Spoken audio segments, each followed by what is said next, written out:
Okay, friends, so let's speak of the metaverse.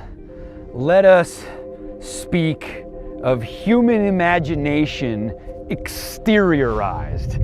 Let us speak of a parallel universe that is summoning its own literalization, because that is what the metaverse is. It is a parallel universe that is summoning its own literalization. It is conceived first, of course, in the mind, in the imagination, these virtual realities.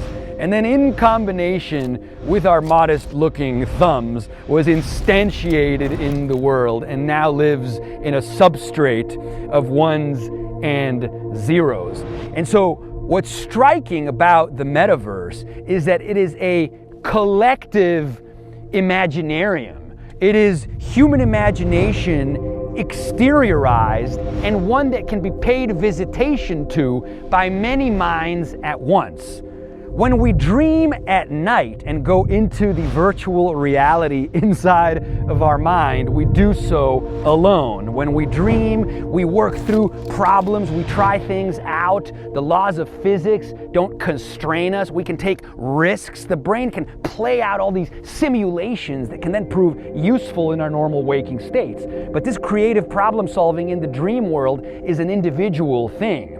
With the metaverse, we're creating a dream world where all of us together can dream to the degree that we can try things out without constraint or limitation. We can experiment together with new forms of governance. We can try things out in a low friction environment, limited only by our imagination and by the unreal game engines that can render worlds instantly into being. In the metaverse, we can culturally together problem solve and design societies to meet the challenges of the 21st century. We can think and act exponentially at scale in this metaverse. Billions of us can experiment with new forms of governance, new forms of problem solving, new forms of making decisions, new forms of collaboration and cooperation, new kinds of economics, new kinds of tokenomics. We can create digital currency. We can practice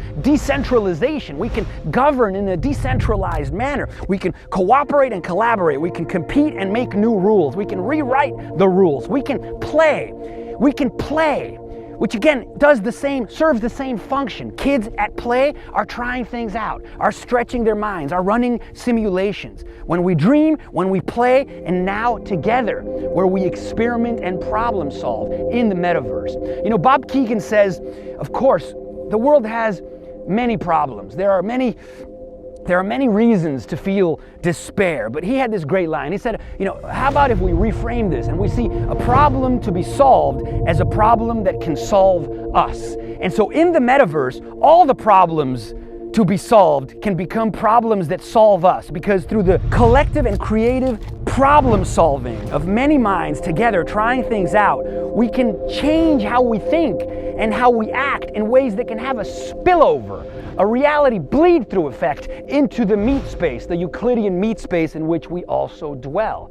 And so in that sense, again, we're opening up a collective imaginal space, a collective imaginal space where all of us together can try things with a kind of courage and zero inertia, no friction, no boundaries. So it is a game-changing revolution of the mind. It is a revolution for all of us. It is a revolution of society, of the human-machine civilization. That's the potential of the metaverse.